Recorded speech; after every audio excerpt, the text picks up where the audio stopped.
ආයුබෝවන් යාළුවෝ හැමෝටම. ඉතින් අද මම ඔයාලට කියලා දෙන්නේ කල්කිරි එකක් වගේ රසම රස චොක්ලට් කිරි එකක් හදාගන්නේ කොහොමද කියලා. ඉතින් චොක්ලට් විතරක් නෙමෙයි වැනිලා එකත් මේ විදිහටමයි හදන්නේ. ඉතින් අපි බලමු අඩු මුදලකින් ගොඩක් ලේසියෙන් සීතල කරලත් බොන්න, ඒ වගේම උණුවෙන් බොන්නත් පුළුවන් වෙන්න මේ කිරි එක හදාගන්නේ කොහොමද කියලා. ඉතින් මුලින්ම මම මේ විදිහට මැටි භාජනයක් ලිපේ තියලා ඒකට කිරි ටික දාගන්නවා. මෙතනදී ඔයාලට ෆ්‍රෙෂ් මිල්ක් ගන්නත් පුළුවන්. හැබැයි මම නම් අරගත්තේ පිටි කිරි දිය කරලා. ඉගෙන කිරි පිටි දිය කරලා. ඉතින් ඒ ප්‍රමාණය මම ඔයාලට මේ වීඩියෝ එක පළවෙනි දාලා තියන්නම්. ඊට පස්සේ මම මේ විදිහට මේකට සීනි එකතු කරගන්නවා.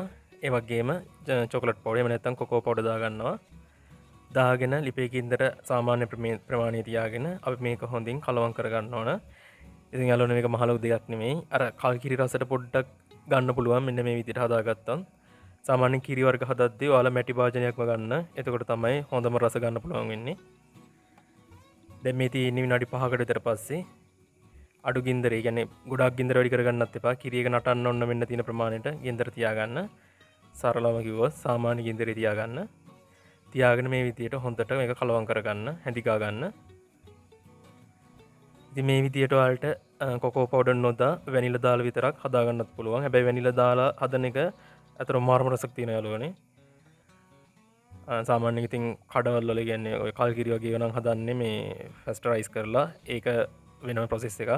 ඉතින් එච්චර දඟලන්න බෑනේ අපිට. ඒ හින්දා මේ විදිහට ඔයාලා පොඩ්ඩක් හදලා බලන්න. හදන අය ඉන්නවනම් අනිවාර්යෙන් කමෙන්ට් එකක් දාන්න. රස කොහොමද කියලා. ඒ වගේම ඔයාලා කරන වෙනස්කම් තියෙනවා නම් ඒවත් දාන්න. අනිත් යාළුවන්ට බලා ගන්න. ඉතින් මේ විදිහට සාමාන්‍ය ගින්දරේ මේක හොඳින් විනාඩි 8ක් 10ක් අතර කාලයක් එක දිගටම හැඳි ගන්න ඕන.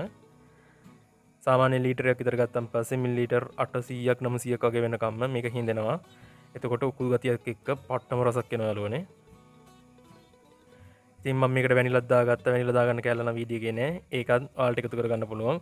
මේකේ අවශ්‍ය රෙසිපිය මේ වීඩියෝ එකේ ඔයාලා බලා ගන්න පුළුවන්. ඊට අමතරව වීඩියෝ එක පල්ලෙහා තියෙන ඩිස්ක්‍රිප්ෂන් බොක්ස් එකේත් බලා ගන්න පුළුවන්.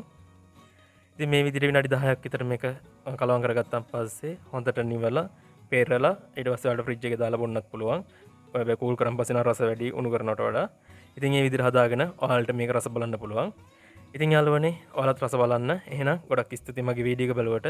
තවත් රසවත් වීඩියෝ එකක් කරගෙන ඉක්මනට මෙන්නම්. එතකම් මගේ යාළුවෝ හැමෝම පරිස්සමින් ඉන්න. හැමෝටම සුබ දවසක්.